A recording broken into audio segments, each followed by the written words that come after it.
Hey, I'm back for another one. So, one thing I wanted to do on this truck, this is that 67 Chevy C10 we got. One thing I wanted to do on here was put on a drop spindle kit. I'm gonna try and get you guys set up here.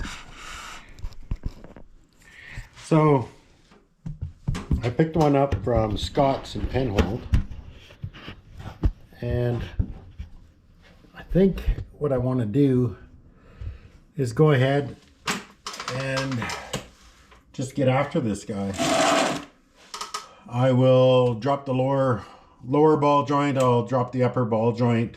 I'll swap them out. I bought some new ones. I figure I'm in that deep, I may as well just do it. And then also this tie rod over here, I'll do that as well. As this tie rod, let's see if you can actually see it. I know that she's not in the best of shape. Hey, like that. Pretty nasty. That could have been scary. Anyway, we'll knock that off. We'll knock these ball joints off, and then we'll get after it. Let me go grab some tools and get started. I think I'll start with this tie rod, just because once it's out of the way, it just gives us a little more flexibility.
Okay, so I just put some vice grips on this brake hose here, just so I'm not losing brake fluid all over everything.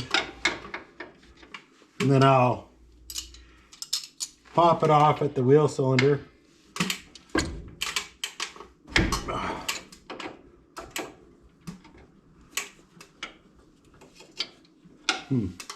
Easier said than done.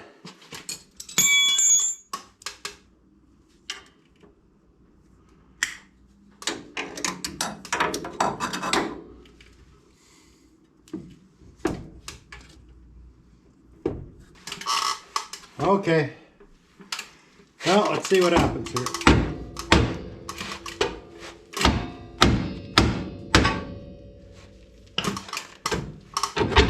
How do you like that? That easy, 3 smacks.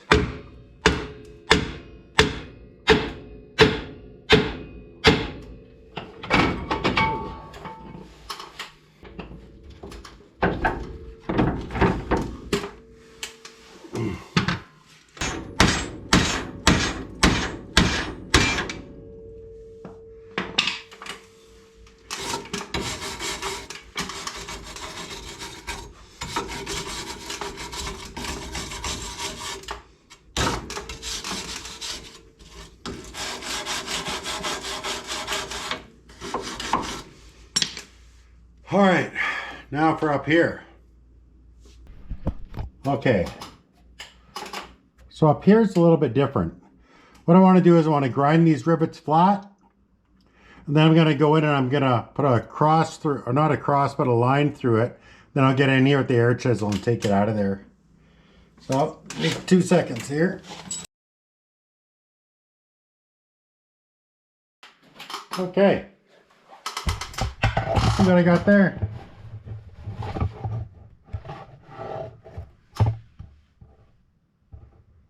So that's what we got. So we ground the rivets flush on all 4 of them. And then I just ran the grinder through that way.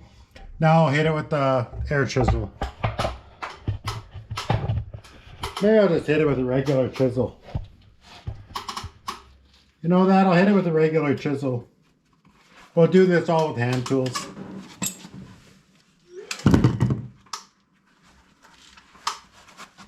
That's my buddy Jeff. He wants to know what's going down. Well, Jeff, come on over and find out.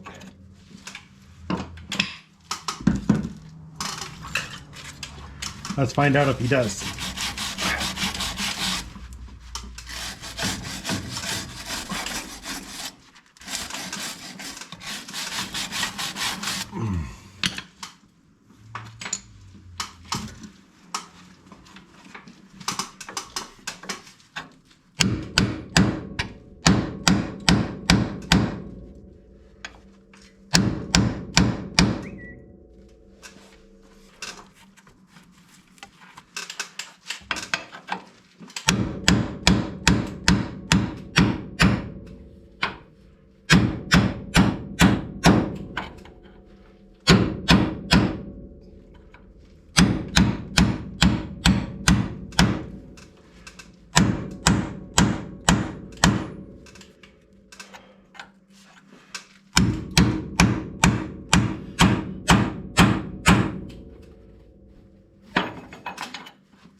Okay, so here's our new ball joint right here.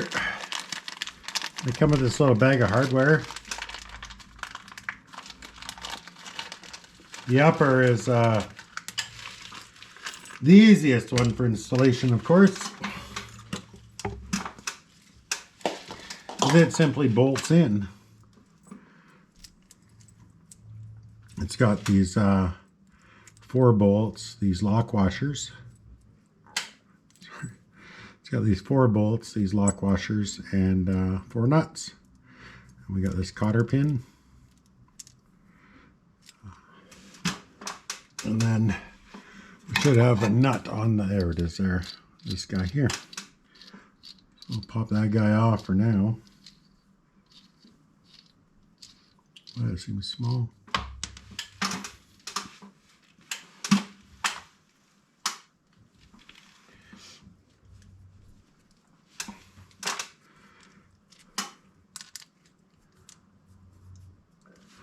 So we'll just kind of set a couple of these guys in place.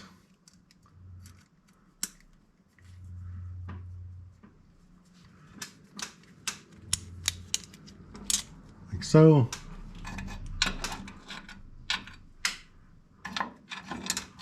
Clean them up and through.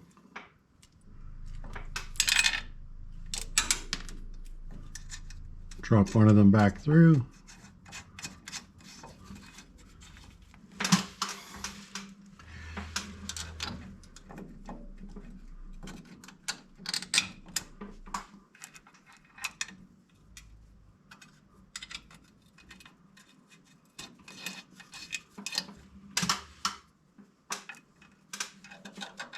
This one we'll want to get a press.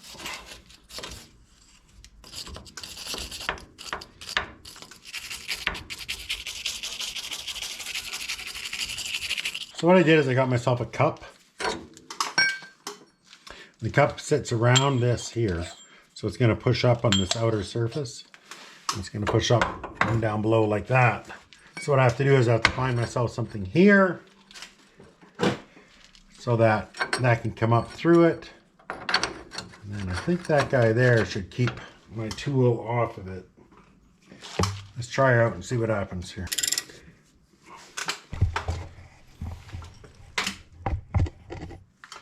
Okay.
So I'm just loosened off this.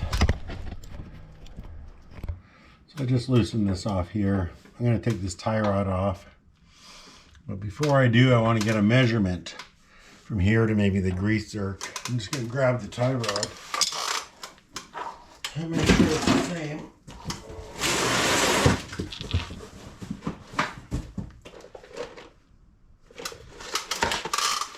So these tie rods are usually marked with an L or an R, signifying left or right, of course. And in this case, this is the left side.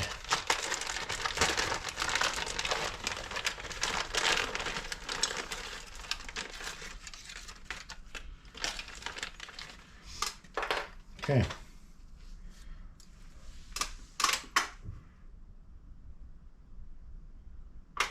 Tie rod looks about right. I'm going to go ahead. I'm going to take a measurement on here from something that's not going to move. So maybe from here to the center of the grease zerk, and that's where I want to put this one back into. So I'm going to go grab that. Go grab a tape measure and some vice grips.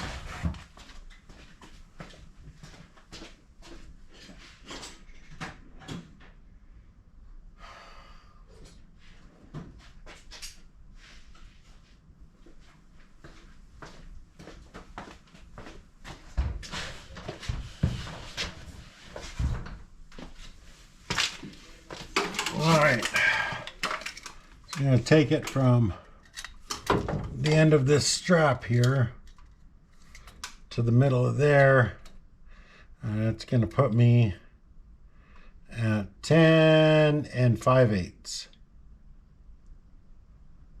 Yeah, 10 5/8.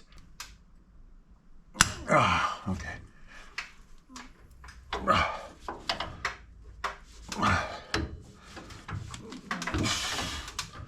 One.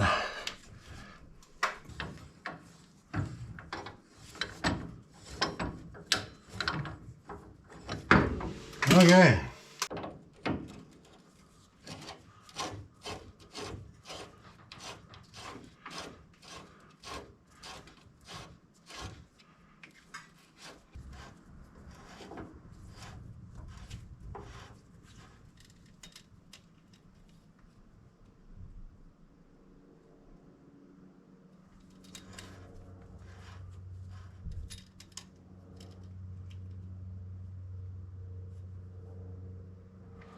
Ten 5/8. There she be. Okay. So at this point, we're ready for our CPP spindle, I think. Looks pretty good down there.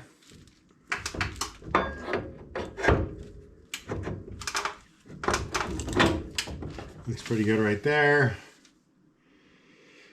I think we can just tighten those up and then kind of move on to, we still have a dust shield to install. We have calipers, we have rotors.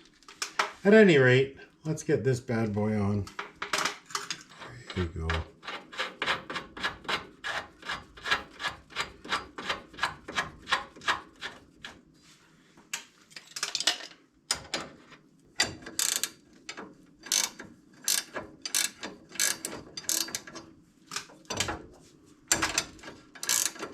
All right, so we got to line that up with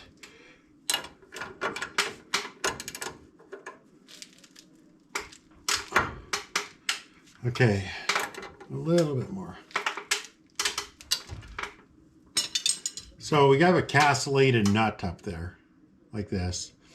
And the reason it's castellated like that is so you can get this cotter pin through there. And the cotter pin is kind of just like a lock for it, I guess. So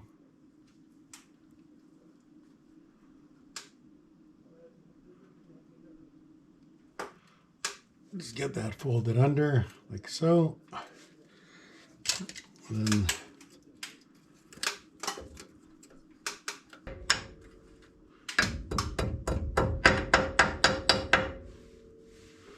all right. So before I get too much further, I want to put some grease in here.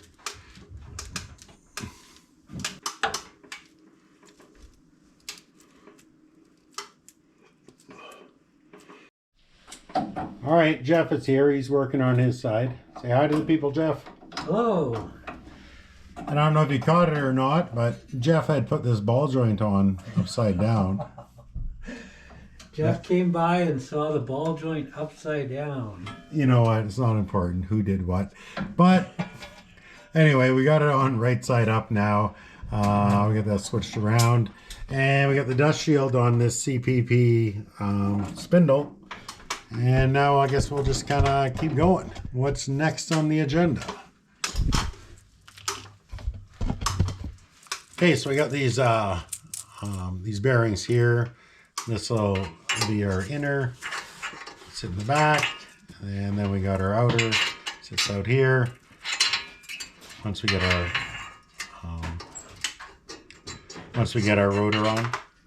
So I'm gonna go ahead and grease these up, and then we'll come back and throw this rotor on. Okay, so we got her all greased up here. We got our bearing greased up, and then there's a little dust cover on the back here. Gonna slam that on. Then I'm just gonna slide that guy onto there. Here's my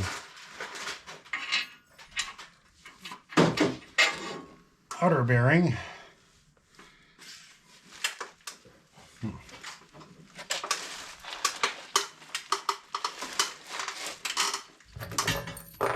We'll have this washer with the little cutout in there. See that? Stick that in there. We'll take this castellated nut here. We'll stick that on.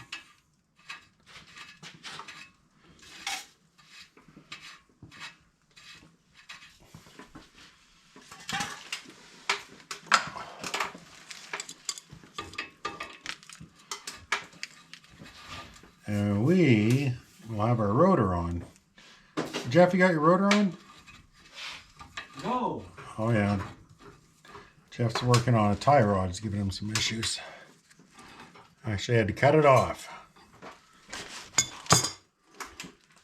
Cut your nuts off. Cut your nuts off, as Jeff says.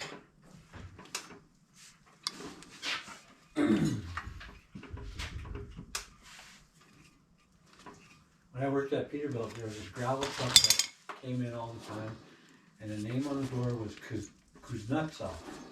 He thought it was cut your nuts off. Oh. Did you guys call him that? Yeah. I love it. What did he say? F you guys? Watch your nuts.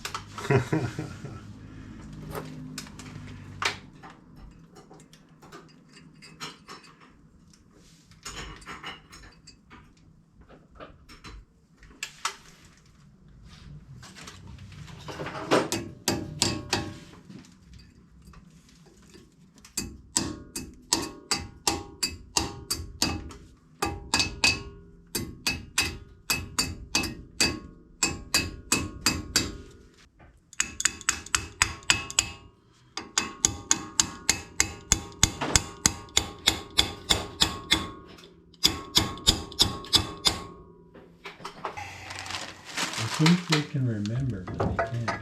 Not at your age. No. We're recording right now. Nope, wasn't me. Good answer. You heard him, folks. It wasn't him.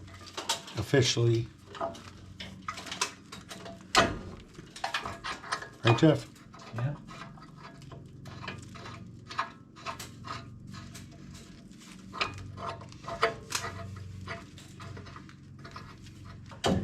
That's weird that the bleeder screw's on the bottom on this one.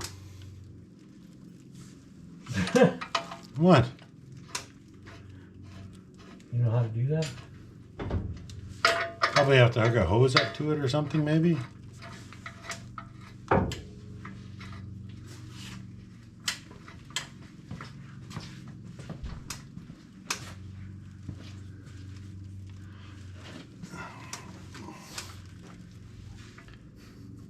What? I was born at night, but it wasn't last night, okay? You know, it's funny, I had to fix 2 customers' trucks like that. They couldn't bleed it. Were they heavy duty mechanics? Nope. Oh. They were on Dodge pickups. Hey! Black ones. They're the worst ones. I know those guys.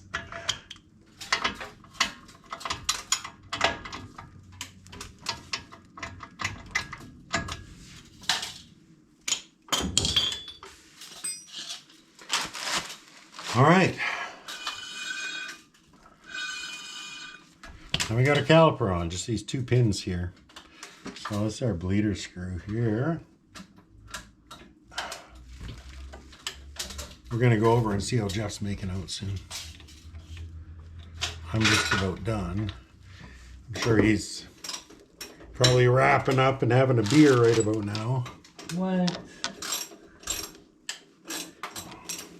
Well, if you didn't strip this bolt and then abandon this side and go to that Oh side. man, I gave him the easy side. I loosened everything over there.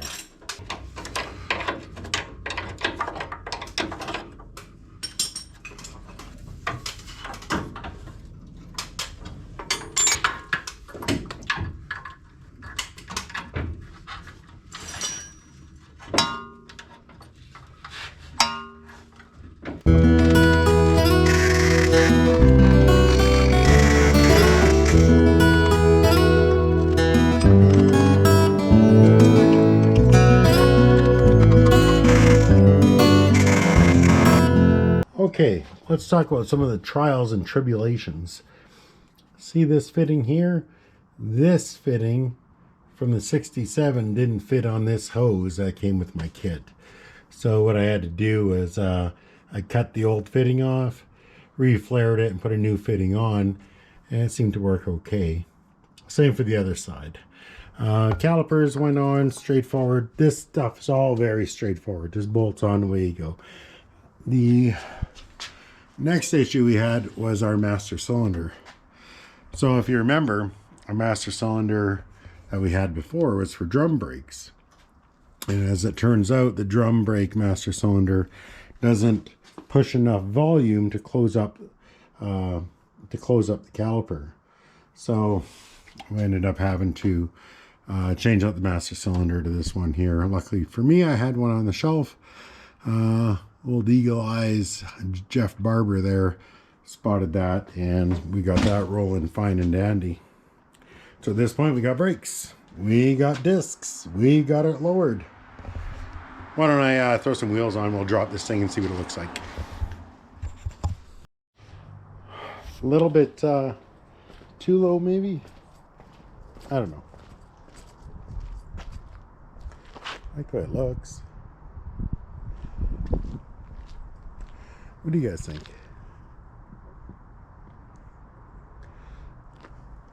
I like the way that wheel kind of, I wouldn't say tucked in by today's standards, but it looks good.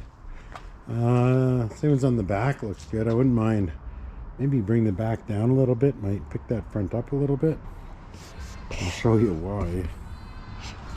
I'm a little bit concerned about that. And that would be, hold on here.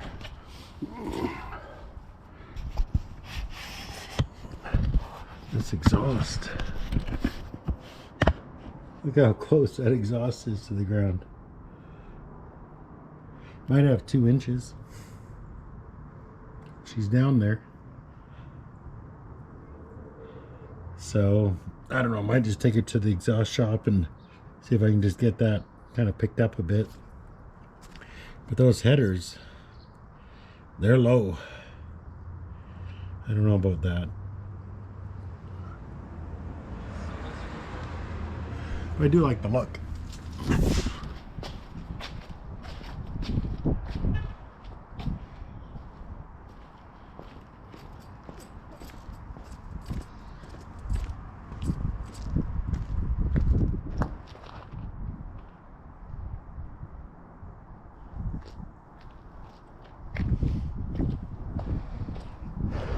As always, you guys can let me know what you think in the comments. Is it good?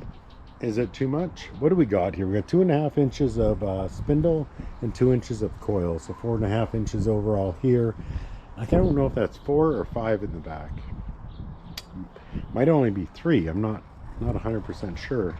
I might reach out to the previous owner and ask him.